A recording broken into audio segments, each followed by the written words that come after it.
Everybody, this is Moses from ZAATARGARDENS, Gardens, and this is episode 99 of Gardening Wild Edits. I'm going to have to do this quickly because my kids are out here playing with Lulu.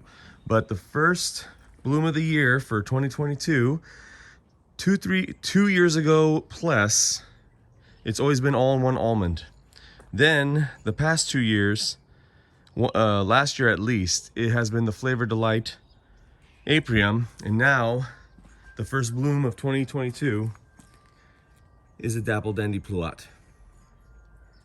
So that is the first bloom of 2022. Really cool. Beautiful tree. Let me zoom out. And once you start seeing, luckily I already pruned this a long time ago, but once you start seeing blooms, stop pruning. It's too late. You took too long. So luckily I've already pruned this.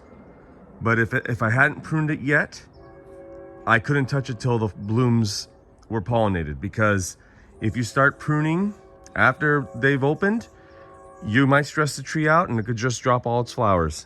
May or may not. It is not worth the risk. So just prune early on.